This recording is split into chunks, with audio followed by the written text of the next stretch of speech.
You're not lazy. You're not weak. You're just really, really good at lying to yourself. And the scariest part? The lie feels like wisdom. Here's what nobody tells you about comfort. It doesn't announce itself. It doesn't show up wearing sweatpants and holding a remote control. It shows up dressed as practicality, as patience, as I'm just waiting for the right moment. And by the time you recognize it, you've already lost months, sometimes years, to a life that felt responsible, but was actually just safe.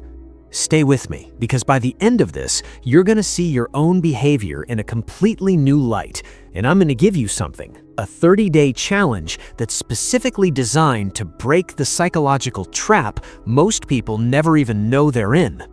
Picture someone you know. Maybe it's you. They talk about starting a business, getting fit, leaving the relationship that's been draining them for 2 years. They research, they plan, they buy the book, and then nothing. But they don't feel like they're doing nothing. They feel busy, productive even, because the planning feels like progress. Psychologists call this action substitution, when the brain mistakes the symbol of movement for actual movement. You don't feel stuck because you're not sitting still. You're moving in a very comfortable circle. Here's the psychology behind why this happens. Your brain has one core objective that overrides almost everything else. Minimize threat, maximize reward with as little energy as possible. Growth, by definition, is a threat signal. New environments, new failure risks, new judgment from others. So your brain, brilliant, ancient, terrified, builds an elaborate justification system. It tells you the timing isn't right. It reminds you of every person who tried and failed. It reframes your inaction as strategy. This is what psychologists call cognitive reframing, used defensively, your mind's most sophisticated survival tool turned against your own potential. The metaphor that fits perfectly? It's like a thermostat. Every house has a temperature it's set to maintain. When things heat up, opportunity, challenge, discomfort, the system kicks in to cool everything back down to normal. Your psychology does the exact same thing. The comfort zone isn't a place, it's a setting. Now here's the part most self-help content completely misses, and this is the twist.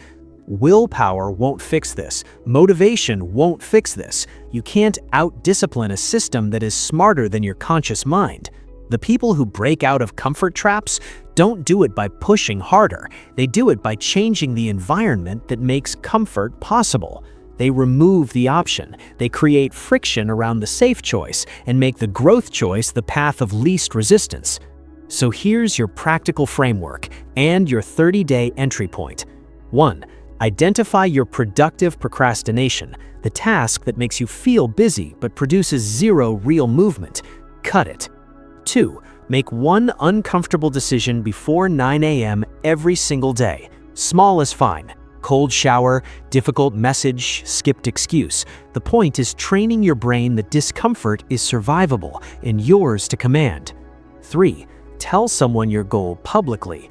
Accountability rewires the threat signal. Suddenly, not doing it becomes the uncomfortable option.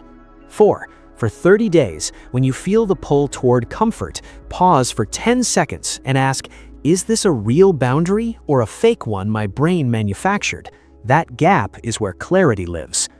Most people will watch this, nod, and return to their thermostat setting within the hour. That's just statistics. But some of you will feel something shift right now, a small, quiet recognition that the comfort you've been protecting isn't protecting you back. Growth was never waiting for you to be ready. It was waiting for you to stop pretending you needed to be.